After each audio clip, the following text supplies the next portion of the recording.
je ne parlerai pas de vision positive, de vision négative, mais plutôt d'ambivalence, d'une formidable ambivalence dans la relation entretenue par les Français vis-à-vis d'Internet. D'un côté, Internet est jugé absolument incontournable, indispensable, facilitateur de la vie quotidienne.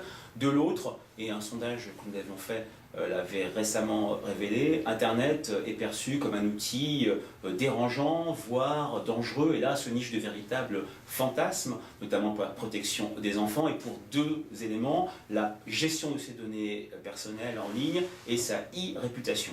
On a des Français qui sont extrêmement vigilants, qui ont bien compris la dimension opportunité-risque d'Internet. Ils sont, je le disais, vigilants, ils sont avides d'informations, ils ne se sentent pas très bien informés, mais aussi, et c'est là que se niche un certain risque de délégitimation d'Internet, où on voit se nicher la question de la confiance, ils se sentent parfois impuissants sur ces deux éléments, c'est-à-dire la gestion de ses données personnelles, de sa e-réputation, et là ça vient un petit peu saper, miner la légitimité d'Internet, alors qu'on a bien sûr ces formidables potentialités. Le débat avait bien montré les différents usages qui pouvaient en être faits, le spectre absolument énorme de toutes les possibilités d'Internet, de toutes les potentialités qui sont, à mon avis, dans un contexte de crise également, amplifiées par la dimension pouvoir d'achat. Ça pourrait être un levier incitatif très fort pour utiliser de plus en plus Internet, le Web 2.0. On l'a vu à l'IFOP dans les études sur la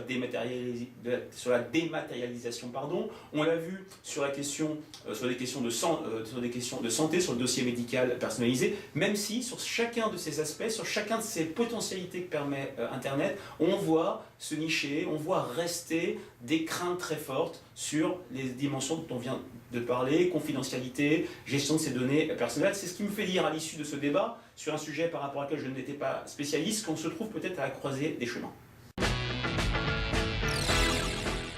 L'IFOP a mis en place un outil innovant qui a, sans fausse modestie, scandé la campagne électorale, un rolling, c'est-à-dire une enquête quotidienne où nous avons tous les jours sondé les Français sur Internet pour mesurer quotidiennement le rapport de force électorale du 9 janvier au 5 mai, veille du second tour, et cet instrument sur Internet a levé des craintes et des doutes émises par des médias, des professionnels sur la validité, sur la pertinence d'Internet comme mode de recueil pour sonder les opinions citoyennes et pour mesurer un rapport de force électorale. Je resterai là sur l'apport d'Internet pour le sondeur dans le cadre de cette campagne électorale. Internet comme mode de recueil, c'est complètement banalisé par rapport à des modes de recueil plus traditionnels, le face-à-face qui a quasiment disparu, le téléphone qui connaît une période de déclin, et même s'il y a encore quelques populations, je dirais, invisibles ou peu visibles sur le net, on voit que la fracture numérique tend à très fortement se réduire.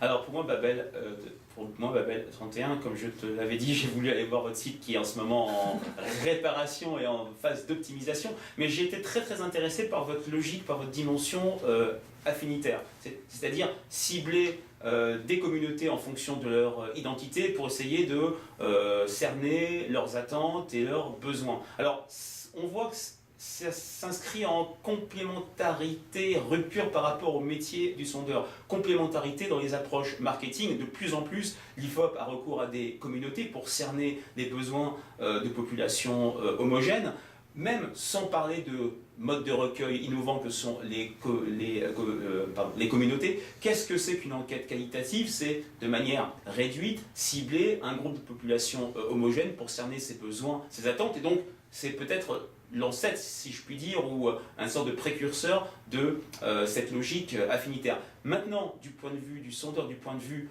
de l'opinion, qui est mon domaine de référence, je dirais que j'aurais tendance à me méfier, alors avec des gros guillemets, de cette logique affinitaire, puisque qu'est-ce que le sondeur en matière d'opinion? Il voit l'opinion publique comme un bloc, il essaye de ne pas la saucissonner en groupe particulier, puisque le politique, lorsqu'il s'adresse aux Français, doit tenir le discours le plus général, parlant le plus fortement à toute une série d'individus différents en termes de sexe, de profession, d'âge, de génération, mais qui ont peut-être des points communs, on va dire, des valeurs, la République, l'intérêt général. Donc de ce point de vue-là, nous sommes moins dans cette logique affinitaire, même si de plus en plus le communicant politique y recourt. Même si on peut admettre que les affinités, les communautés sont aussi des communautés de valeurs, par exemple. Tout à fait. Pas spécialement liées à une origine. Ah mais tout à fait, toute une communauté peut reposer sur un socle extrêmement divers, dont bien sûr les valeurs. Bon, merci Frédéric. Merci. Et est-ce que tu peux nous faire un petit bonjour Babel, parce qu'on demande à tout le monde. Bonjour Babel. Excellent.